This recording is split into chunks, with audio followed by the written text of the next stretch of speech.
This is Zenny Productions.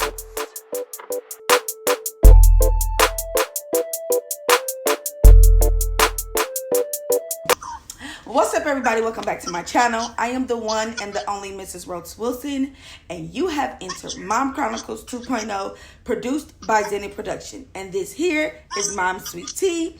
Just because it's tea does not mean it's gossip. Hey!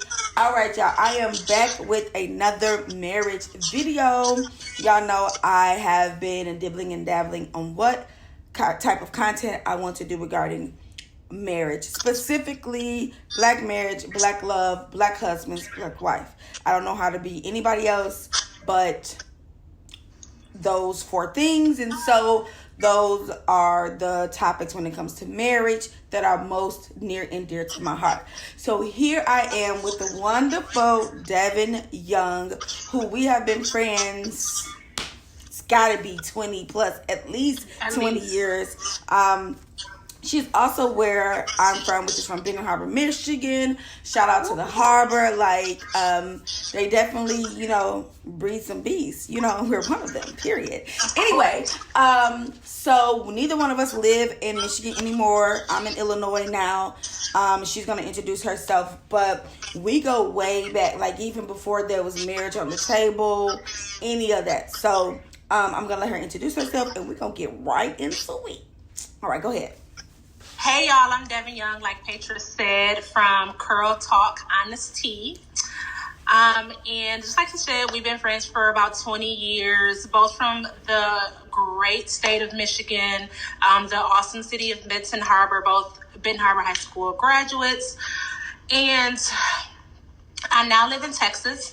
I've been married 4 years as of next month. And I have been with my husband 8 years come November. So, okay. Yeah. Okay. So that was going to be my first question. Please tell me how long y'all been together, including dating to marriage. So, and what's similar about us is I was with my husband 4 years first, and then we got married after the 4-year mark. So that's interesting. I did not know that. I did not know that. So a very happy anniversary. I love black love. I love to see good, happy, healthy, long-lasting marriages and relationships, right?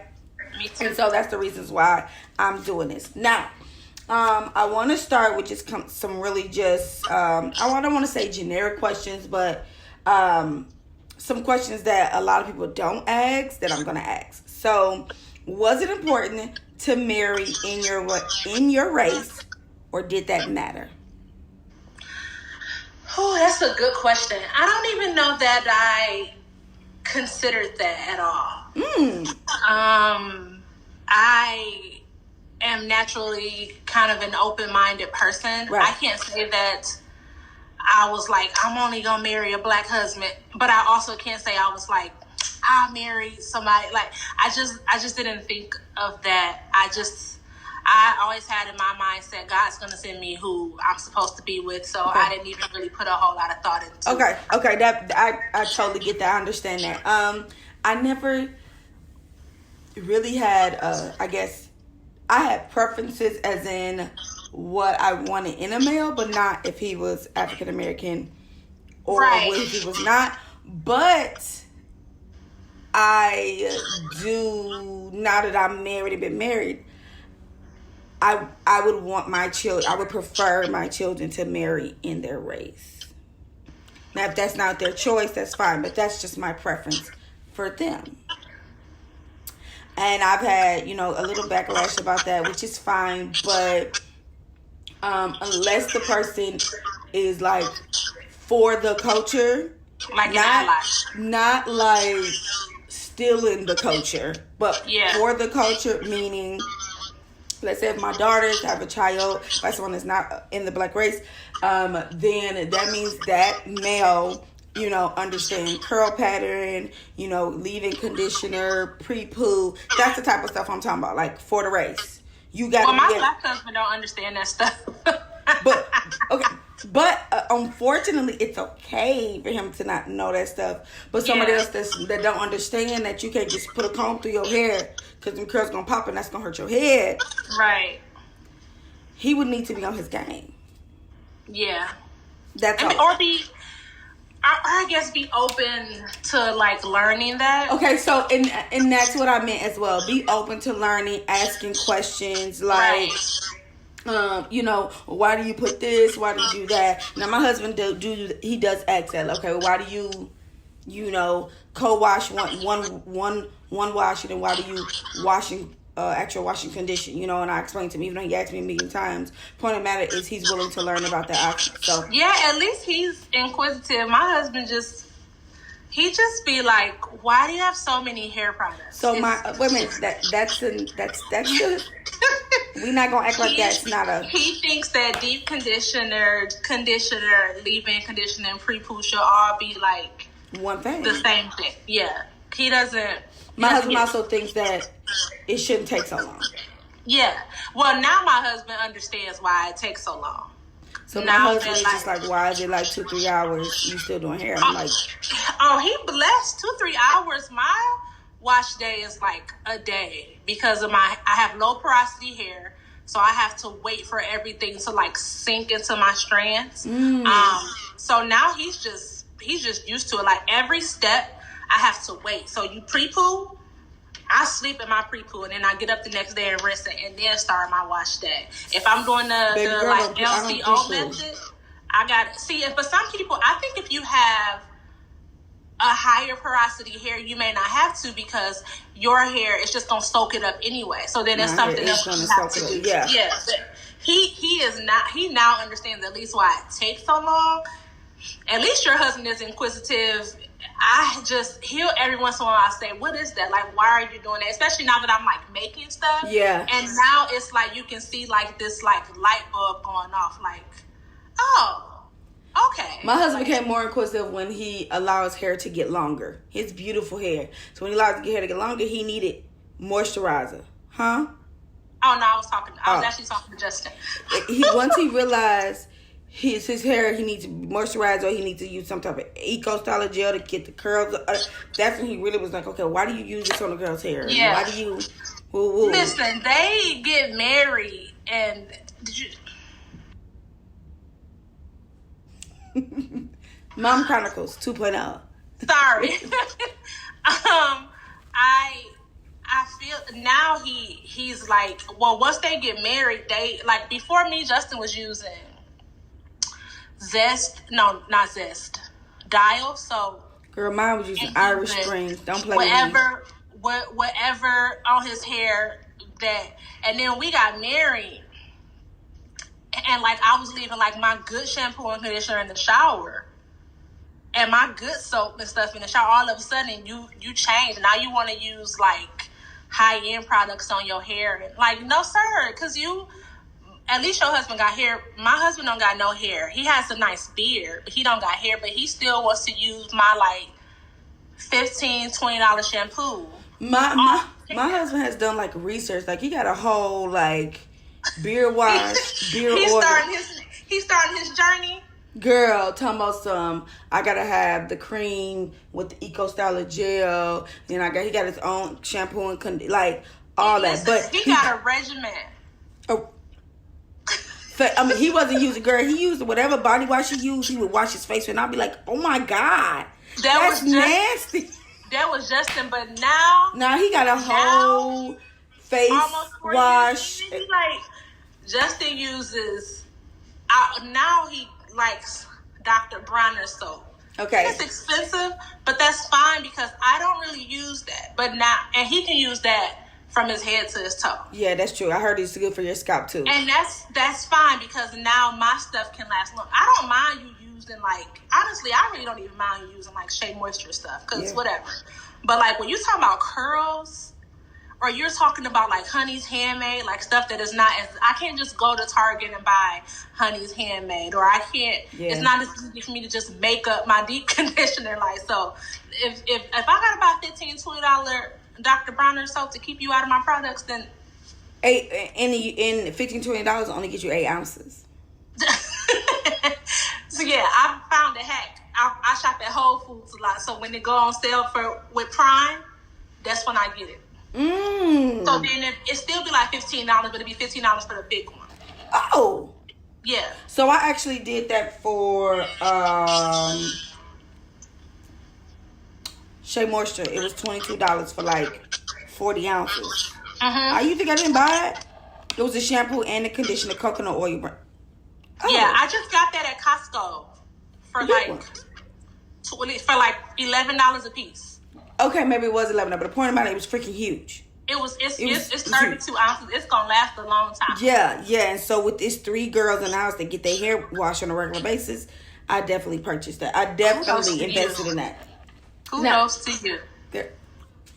Listen, if I could get my hair like Sydney's and Summers, like just the texture and because it's regularly done and oiled and you know different styles, or just let it go, I would be so happy with myself.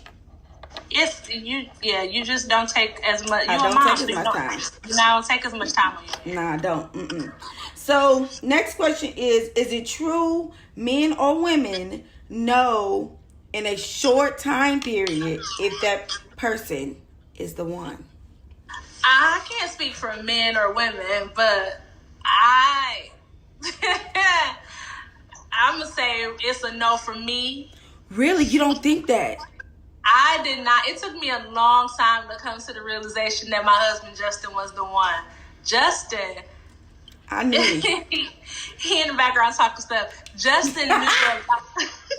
Justin knew I like a lot earlier. So we have a long history. So we met at Ferris State University, go Bulldogs, but we did not date until like 5-6 years after we were both gone from Ferris, and he was down here in Texas, and I was still up in Michigan, and all of a sudden he started calling me, and I just couldn't take him seriously because I remember him being the young cocky guy I knew at Ferris, like in college. Oh. But after like 6 months or so, Justin was like very vocal with like, you're the one. Like, I am going to convince you. Now, at this time, were you still in Michigan?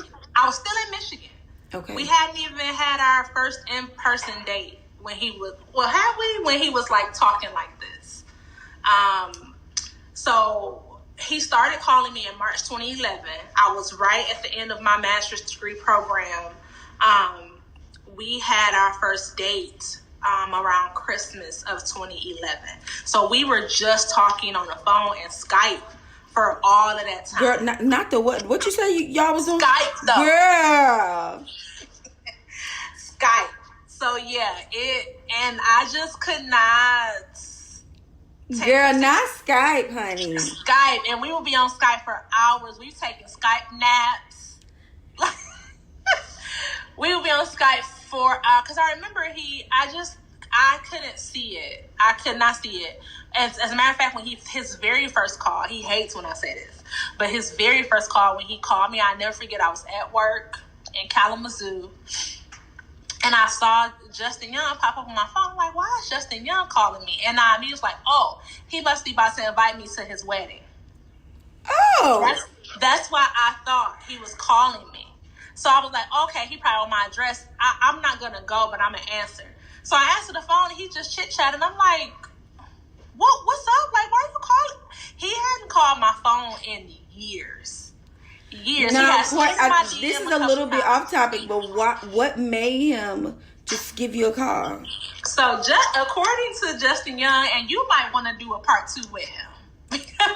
According to Justin Young, he said, so we met at Ferris and went our separate ways because he was up there trying to do too much and I wasn't doing enough. So we went our separate ways and we both got into other relationships. Right. Okay. According to Justin, while he was in his other relationship, he would always check for me. Like, always, like, I wonder if they still together. So he had looked me up, they still together. Or I wonder what she up to. He looked me up in his. So much so that he said my name and number would be in his phone and his ex would delete it. because she felt like, I never knew this, but according to him, he said she felt like it was something going on with us, or that he liked me. I'm in my own relationship, and he's in his own relationship. So when he called me, and I finally called him back, like, what's up? I thought you were married. He was like, we broke up 6 months ago. Now, I had no idea. I really didn't know, because I just don't. I'm a part of the Mind My Business ministry. So I really don't keep up with people's relationships and what they like. I just don't. I had no idea. So he said he could never stop thinking about me. So he said he just called me like on a whim, just to like, he could tell that like I was single on my profile. Like I wasn't posting like pictures of me and my significant other at that time. So he said he just was like, I'm gonna just shoot my shot and see where it was. Now after we dated for a while, he says he recalls that being like the Holy Spirit saying, that's your wife. Come on, that's a word. And you need to do, he told me that he would hear, you need to get her, because that's your wife. Like, I don't know what you need to do to get her. That's deep. That's but deep. But you need to go and get her. So, but when he was telling me this, I was like, this man is nuts. Like, what are you It definitely about? would sound like something you probably should be admitted to the psych ward, because I don't really even know what you own. But, you know, when the Holy Spirit say do something, most of the time, people around you who you know are definitely contradicting that speech, what's been told to you. According to him, he was kind of contradicting it, because the truth of the matter is that when he first started calling me, Justin was not even a believer. Like, he wasn't saved. So when he didn't know how to describe what he was hearing, he would just say, something was telling me I needed to come and get you. Something was telling me you needed to be with me. But as he did get saved and he did mature in his walk, then he started to recognize it as the Holy Spirit. But at the time, he didn't even recognize it. So if he couldn't recognize it, I couldn't recognize it. I thought he was just spitting game, because that's what I remember him doing at family. Right. Justin was oh my gosh, that's a really good story. Like, that's a really good beginning of, you know. Okay, so I feel like when you're at a certain maturity level, you know from the beginning when Pookie is not for you, baby. You know. You know. Yes, I think that. So I 100% agree. I think that for me, I would know. Oh my gosh, I would know, especially after the past relationship that I had been through. Yeah. I would know quick, like, okay, you're not for me. Okay, you're not for me. Okay, you're not for me. But because I did have that skepticism, I think it was harder to recognize what was for me. I could easily identify what wasn't for me, and I was the leader of Block His Number Ministry. Like, what you say? Block. What you say you're gonna do? Block. You're not gonna do that? Block. I blocked ministry. Everybody. Girl, I'm trying my hardest not to snort on this call. Justin almost got blocked. Like, why would you block him? Because he just would annoy me. Luckily, I didn't block him, and here we are today. But there were just, I mean, you know, you just, I was deep in the ministry, okay? I was deep in the Block Him ministry, so he almost got blocked too. When he just would make little mistakes. Block. But I didn't block him, and here we are. You know what? I would run havoc. Me and Vivo would run havoc just to piss you off for being the CEO of Block Ministry. Just to know, I was something else. I still am something else, and I don't know what made him stick with it, but he did. Thank God he did. You see my face? See my nostrils all tipped? That's how his face be looking. I be like, Girl, I'm glad you didn't block his number. I didn't block his number. Still to this day. Sometimes I want to do it today, but I don't. So a wife feels you. Here. Yes. But here we are. So my next question is, do you know how long you would have waited to get a proposal, looking back? So I know you said it was 4 years, and I don't know if you were like, okay, what are we doing? That type of situation, or you would have just waited. Would have you just would have? I'm sorry. I'm getting my tongue tied. Would have you waited? Would you waited another 2 years, 3 years, or let's say now y'all going on 8 years? Would you waited 8 years to get that proposal? So let's say y'all wasn't even married right now. I want to say absolutely not. Like, I would not wait 8 years, right? Like, that seems like it would be the right answer to the question. However, so Justin proposed the night before our 3-year anniversary. Oh, okay. And then we had always talked about not having a long engagement. So we were engaged for 10 months and then we got married. Okay. So I am not with, I cannot say that I knew exactly how many years I would wait. I think when we first started dating though, like I made it clear that I will not be committed to you unless I see you as my husband. And I won't see you as my husband unless I know where you're going. I have to know where you're going spiritually. I have to know where you're going in your career. I have to know where you're going mentally. Okay.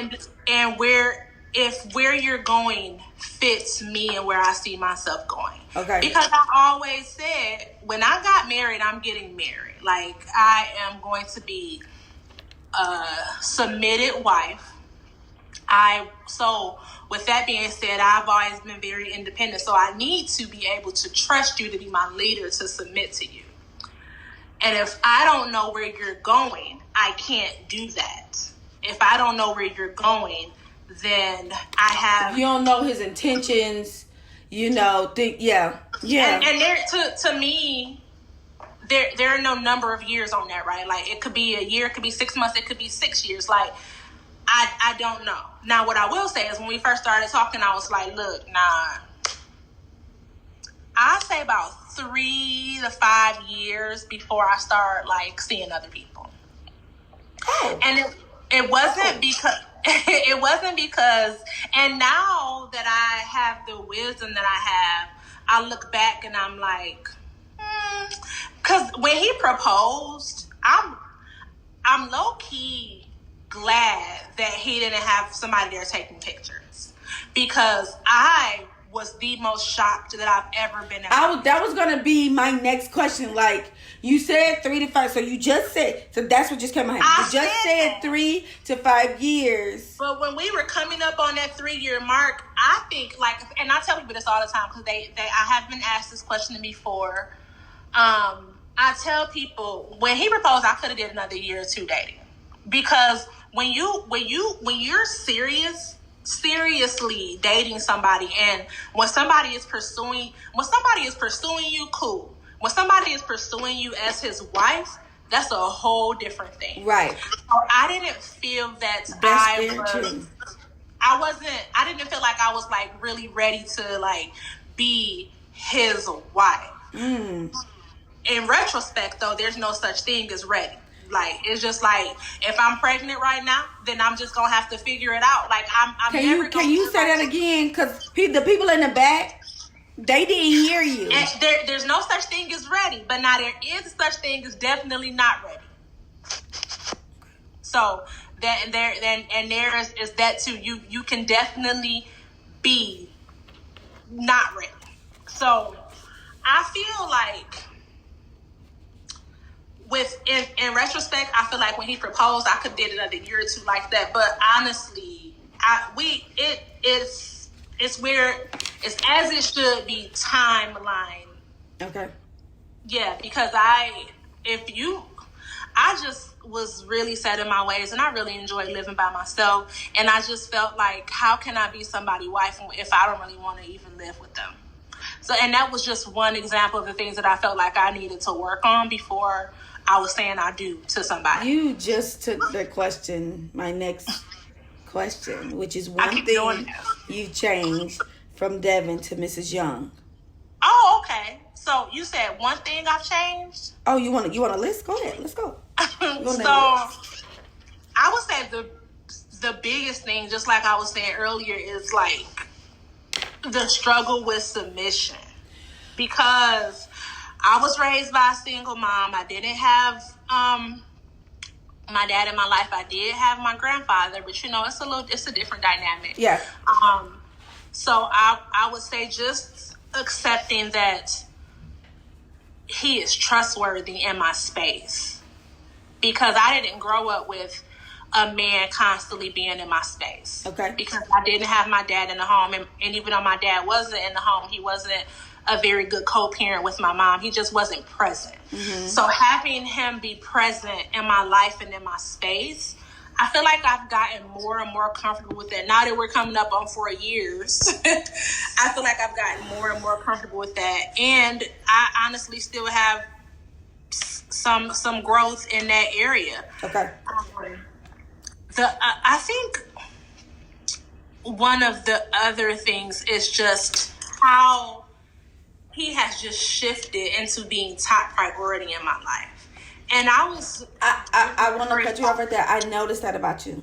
I noticed that just in us talking the last few days or week or so, that if it cannot revolve around Justin, it doesn't need to be a part of the Young household, period.